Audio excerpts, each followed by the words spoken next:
پیارے بچوں، اگر آپ کی نئی نئی شادی ہوئی ہے اور آپ دلہا یا دلہن ہیں تو ایک زندگی کا تجربہ آپ کے ساتھ شیئر کرتا ہوں، آپ کو ایک اسائنمنٹ دیتا ہوں۔ اگر آپ اس پہ عمل کریں گے انشاءاللہ آپ کا گھر ایک کامیاب گھر ہوگا، جنت کا نمونہ ہوگا، آپ دنیا میں بھی کامیاب ہوں گے، آخرت میں بھی کامیاب ہوں گے۔ پہلی بات یہ ہے کہ اگر آپ یہ سوچیں کہ میں ایک اچھا بچہ تھا، یعنی اچھی لڑکی تھی یا لڑکا تھا، میرے ماں، میرے باپ، میرے بہن بھائی، میرے رشتہ دار سب مجھے پسند کرتے تھے، تو میں نے ایک زندگی وہاں گزاری جس میں سب نے مجھے اپریشیٹ کیا، لائک کیا۔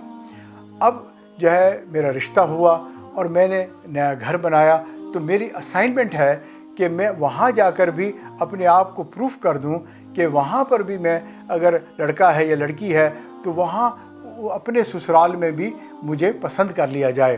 میرے ساس سسر بھی مجھے پسند کر لیں، میرے باقی عزیز رشتہ دار جو اللہ تعالیٰ کے حکم کے ساتھ یہ رشتہ جڑا اور یہ حکمی رشتہ دار ہیں، یہ سب مجھے پسند کر لیں۔ یعنی اگر آپ پہلے اچھے تھے تو بعد میں بھی آپ اچھا اپنے آپ کو پروف کر دیں۔ اس سے جو ہے اگر یہ آپ گول بنا لیں گے، یہ آپ کی اسائنمنٹ بن جائے گی اور اس کو آپ اگر کامیابی سے کر گئے، آپ کا گھر بن گیا۔ ایک اور چیز اس میں سمجھ جائیں، وہ یہ ہے کہ گھر لڑکے اور لڑکی کا ہوتا ہے،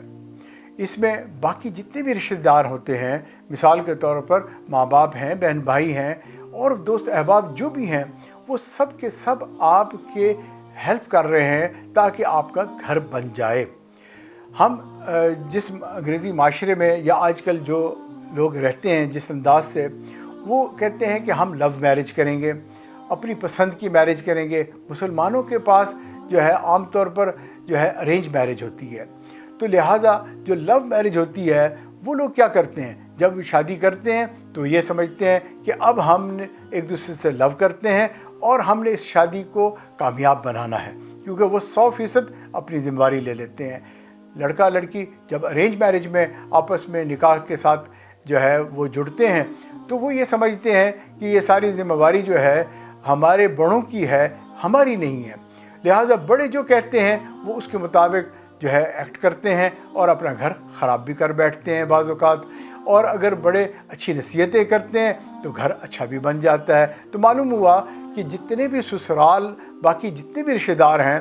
وہ یا آپ کا گھر بنا رہے ہوتے ہیں یا آپ کا گھر بگاڑ رہے ہوتے ہیں، لیکن آپ کا کام ایک ہی ہوتا ہے کہ ہمارا گھر جو ہے وہ جنت کا گھر بن جائے، یہ جنت کا ایک نمونہ بن جائے، یہ ہمیں جو ہے سکون مل جائے، ہمیں خوشی والی زندگی مل جائے،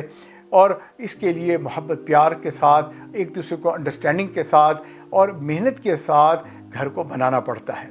تو انشاءاللہ تعالیٰ یہ اب آپ کی اسائنمنٹ ہے۔ اگر میاں بیوی دونوں اپنی رسپانسبلٹیز کو پورا کریں گے تو آپ کو اپنے رائٹس کے لیے فائٹ نہیں کرنی پڑے گی، آپ کا گھر بن جائے گا، اس دنیا میں بھی سکون ملے گا، اور جو میاں بیوی ایک دوسرے کو محبت اور پیار سے دیکھتے ہیں اللہ تعالیٰ بھی ان کو محبت اور پیار سے دیکھتے ہیں، یعنی ان کے لیے جنت میں بھی گھر بن جائے گا۔ تو دنیا بھی مل گئی اور جنت بھی مل گئی۔ الحمدللہ یہ اسائنمنٹ ہے، اور امید ہے کہ آپ اس اسائنمنٹ کو اسی طرح سمجھتے ہوئے جب کریں گے تو انشاءاللہ خوشی خوشی زندگیاں گزریں گی اور مسلمان معاشرہ خوبصورت اور مثالی معاشرہ بن جائے گا۔ جزاک اللہ۔